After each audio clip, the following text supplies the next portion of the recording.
What's up? It's your boy Los LOS, and you're watching the Flavor Podcast. Today we got the author that wrote "Open the Heavens." That book came out in March 2021, and today he's got a new book. It's called "The Epitome of Greatness." Who I got across from me? I got the author, the one that wrote this new book, Stephen A. Keys. Welcome, Stephen A. Keys. Los, thank you for having me, man. I am super excited to be here. Man, thank you for coming. Thank you for coming. So the first book you wrote was "Open the Heavens." What made you write that book? Yeah. So I was inspired by God to write the book. It was a book that gave a little history about my personal life, as well as my relationship with God and how I got to build such an intimate relationship with God through prayer.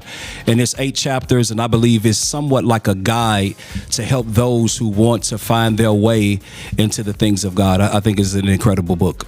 So that book came out about 3 years ago, correct? Yeah, correct. It came out in March of 2021. Okay. So this is a new book for 2024. Yes. Now, what's this book about?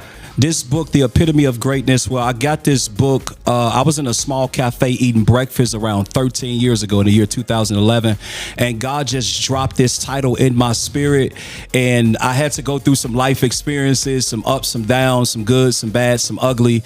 And here we are today, man, with the Epitome of Greatness. And I'm excited about it. Okay. So if I open this book up and go to a chapter, can you talk about it? Yeah, we can chime in a little bit on it. Okay, so let's go. You know what? Let's go to the first chapter. Chapter 1. What's chapter 1 about? Yeah, chapter 1. The first chapter is entitled "Against All Odds." It's a story about the life of David when he fought Goliath. It's a very famous story. It's about being defiant, courageous, confident, and having your faith in God. And oftentimes God will give the hardest battles to the best soldiers. Yes. And we see that in that chapter 1, "Against All Odds." Okay, awesome. So where can they find these books at? The first book, "Open the Heavens," the one that was written about 3 years ago, and the new book right here is written for this year, 2024. Where can we find these books? And you can find these books on Amazon.com, both "Open the Heavens" and "The Epitome of Greatness." We have an ebook for "The Epitome of Greatness" and the paperback. Awesome. Look, if you go to New Life Covenant, you might catch Pastor Stephen A. Keys there. So if you bring your book with you, he might sign it for you. Yeah. So go ahead and buy the book. Do that today. You know what? Do it right now. It's already on Amazon. Thank you, Pastor Stephen A. Keys, for coming down to the Flavor Podcast. Thank you, Los. I appreciate you.